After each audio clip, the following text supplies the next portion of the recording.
My Copper Penny. Pat had arrived at the horse stables for a summer job and struggled to fit in. She soon fell in love with a horse named Penny that was a difficult horse to ride. By the end of the summer, Pat had become a good rider, and Miss Mack saw the connection Pat had with the horses. One sunny Friday, she decided it was time for Pat to ride a very special horse. I turned around to see which horse Mrs. Mack had brought for me to ride. I saw it was not Apache, it was my Penny. I couldn't breathe for a whole minute. Mrs. Mack handed me the reins, her eyes kind of watery like. I drew up the reins and mounted without a word. You made it, Hollywood, Donnie said softly as he smiled.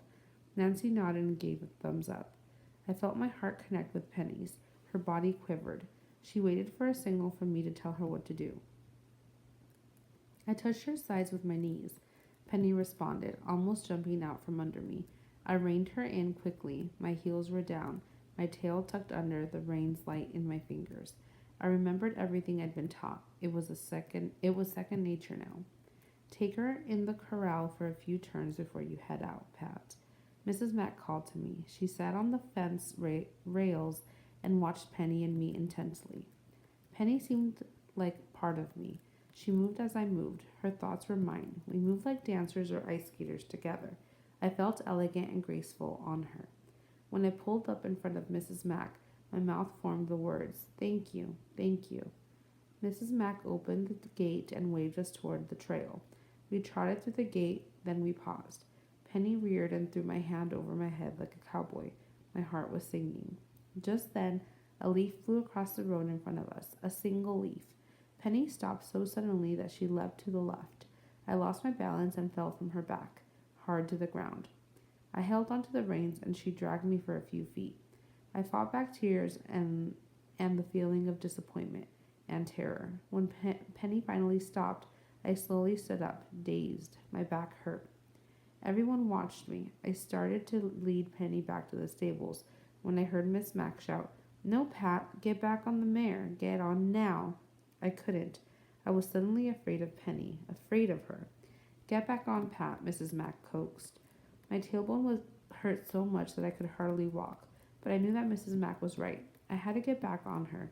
My heart pounding in my ears, I came up beside Penny's neck. "There, girl," I heard myself saying to her. I gathered up the reins, turned the stirrup, stepped into it, and flung myself back on the saddle. I leaned into Penny's withers. They shivered for a moment. I caught my breath. Then she leaned back into me, and I knew she had forgiven my experience. She was willing to try again. I sat straight in the saddle. Penny arched her neck and held her tail high. She reared slightly again, her hooves dancing, and we were under the way. My breath caught when she stumbled on the ridge in the middle of the road, but after that her steps were sure and proud. A touch from my knee, and she broke into an elegant trot. Another, and she broke into a rocking canter. I found myself laughing out loud for the sheer pleasure of being on Penny's back. Everyone around the corral started to clap. Donnie and Nancy cantered up to me. We exploded down the road together, the three of us. Number 6. Read the paragraphs. I felt my heart connected with Penny's. Her body quivered. She waited for a signal for me to tell her what to do. I touched her sides with my knees. Penny responded, almost jumping from under me. I reined her in quickly. My heels were down, my tail tucked under, the reins light in my fingers. I remembered everything I'd been taught. It was second nature now.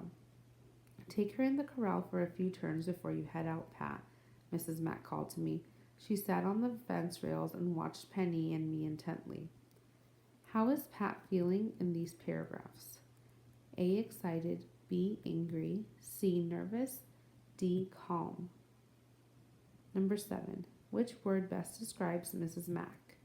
A. Cautious. B. Sad. C. Demanding. D. Supportive. Number 8. Describe a lesson that Pat learned in the story.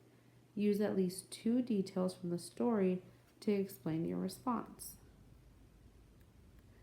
Number 9. Which horse was Pat expecting to ride on the day of this story? A. Penny, B. Apache, C. Mrs. Mack's horse, D. Fancyfoot. Number 10. Read the paragraph. Get back on Pat, Mrs. Mack coaxed. What is the meaning of the word coaxed as it is used in this paragraph? A. Quickly forgave, B. Carefully taught, C. Angrily warned, D. Strongly persuaded.